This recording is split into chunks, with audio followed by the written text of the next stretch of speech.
Europe. How big of a risk is Europe right now?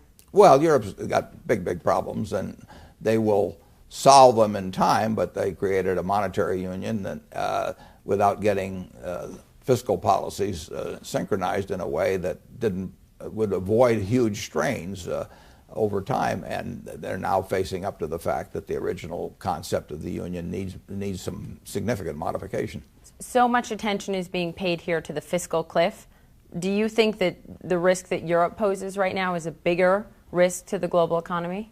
Well, it's a risk to the European economy, but they're always. It's also, I mean, they're the biggest buyers of our goods. Yeah, but they'll be the biggest buyers 10 years from now, and 5 years from now, and 20 years from now. I mean, there's always things in the economic picture that you could write down on a piece of paper that are problems, and that's been true for hundreds of years here, and yet America moves forward. So we will always have problems.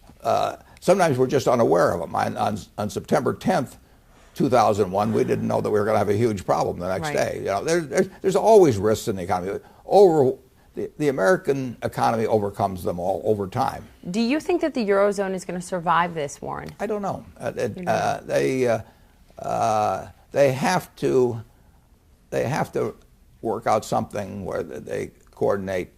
They either get closer together or they get further apart. The present system is unstable, and they've seen that instability manifested. But Europe isn't going to go away. I mean, they will be a huge market. They'll be producing lots of things. But the Eurozone may not make it through this. It's hard to tell exactly how it comes out.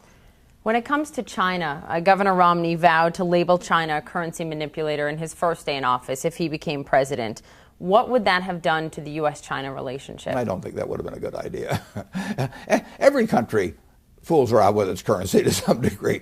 I mean, we've had a currency policy over the years, and we've done a lot of things in terms of affecting our own currency, and so has Europe. And so it would be a mistake, in my view, to pick on the Chinese. For one thing, their trade balance is not that dramatic anymore. It's dramatic with us, but with overall, in terms of the world, it's not a huge surplus country.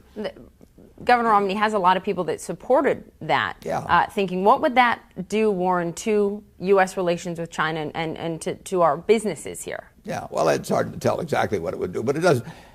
We and the Chinese are going to be huge factors in the world economy in the next century, and there'll be certain tensions between us, and there always are. There have been tensions between us and our, people like even the UK or something, but we have to get along with the Chinese, and the Chinese have to get along with us over time. And so what stance should the president take on China now in his second term? Well, that depends on the exact circumstances that develop. But we want a prosperous world outside of the United States, and the world is getting more prosperous outside the United States in general over the last 20 or 30 years, and that's a good thing.